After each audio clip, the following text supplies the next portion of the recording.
we continue to see, I'm fairly confident that we will be able to lift the masking requirement on March 2nd.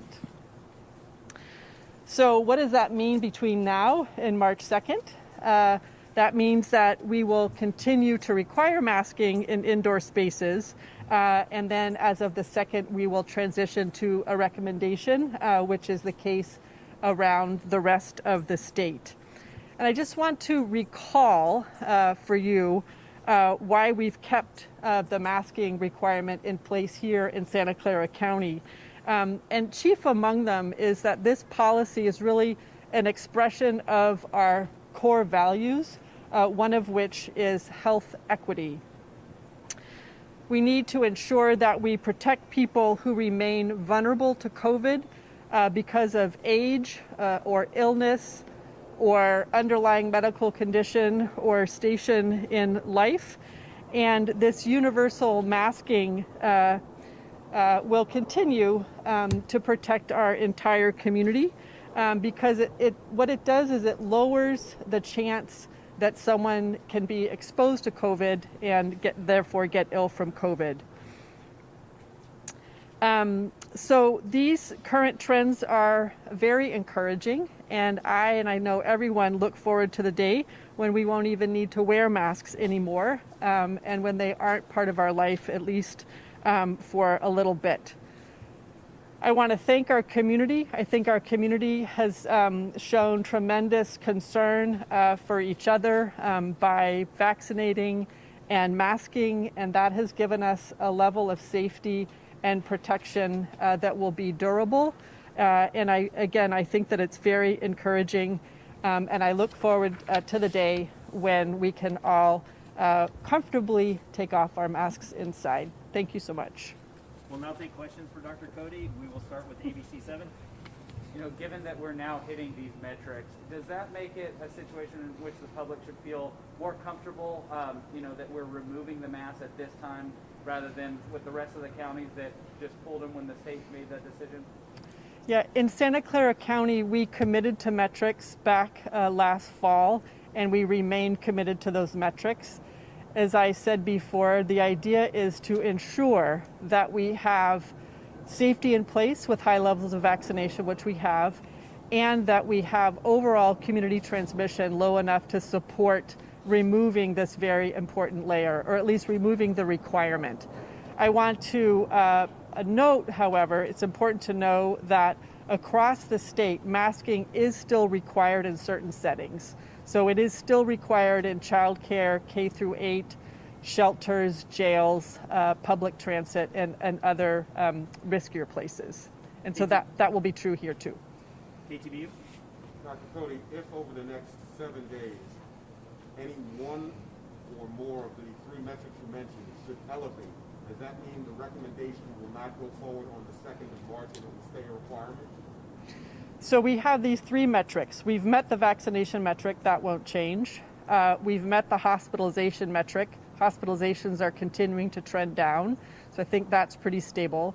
And I am confident, relatively confident about the community transmission metric as well. I want to say that we purposefully chose a metric that the public could see because it's on our dashboard. It is not the only metric that we look at internally to understand community transmission. The other really important metric is our wastewater surveillance, and those data are very encouraging and very solid, and that's actually a leading indicator, and that remains, it continues to decline and looks very encouraging. So again, if the metrics were to tick up, would the mask mandate stay as a mandate as opposed to a suggestion? Yes. If we see in our data that the level of community transmission is rising, which again we do not expect, then we would continue to require masks rather than convert to a recommendation. But I want to just be very clear that the data that we are following looks very encouraging. We continue to see a downward trend in cases reported, and we continue to see a downward trend in our wastewater surveillance. APIX. Dr. Cody, let me play devil's advocate here. You were the first in the Bay Area to impose health orders 2 years ago, and we're one of the last to take off our masks here in the Bay Area. What do you want to say to your critics who say that this is going too far, this is overkill, this is another case of Dr. Cody power tripping? What I can say is that we in the county are committed to our core values. And one of our core values is health equity. And that means that everyone gets, as much as possible, a chance to be healthy. And when you translate that to masks, that means that as a community, we need to continue to mask to protect people who still are not protected because of age or illness or underlying condition or geography or what have you. So this policy is really an extension of our core value.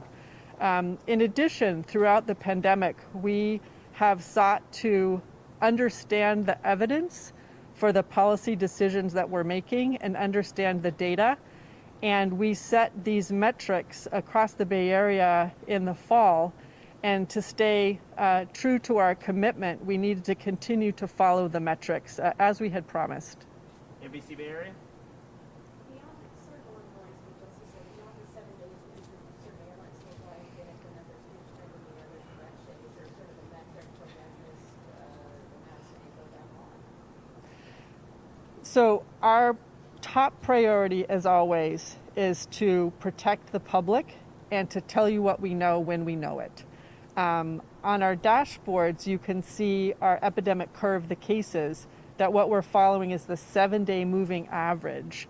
So the 7-day moving average today of 501 reflects what's been happening over the last 7 days, which means that it's pretty stable. You're not going to see it bouncing around a lot.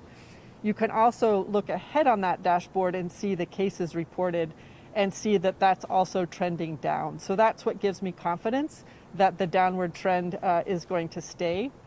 And coupled with the other surveillance systems, including wastewater, that's why I feel confident that we are headed in to a period of a lull or a valley between the peaks that we see. San Jose Spotlight? No? Okay, we'll come back around. ABC 7. Anyone else? KTVU, follow up? With talk of possibility of a fourth booster down the road, have you had any discussions or considerations about requiring a fourth booster shot? So far, what we're hearing from the CDC and the FDA, my understanding is that there will not be a recommendation for a fourth shot anytime in the near future. What's unknown is that will that at some time in the future be recommended? And again, that's unknown at this time. So the mask order will turn into a recommendation midnight on March 2nd, 12:01 a.m. I guess so, yes.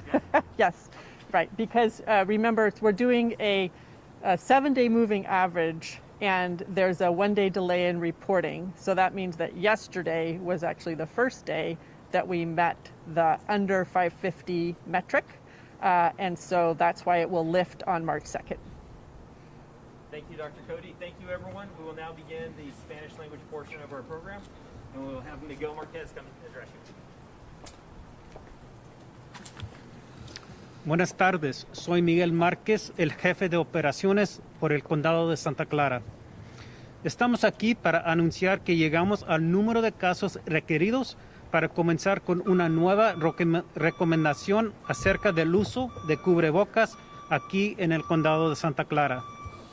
Hasta este momento, lo que sabemos es que si los casos no vuelven a subir, la nueva recomendación comenzará el miércoles de la semana que entra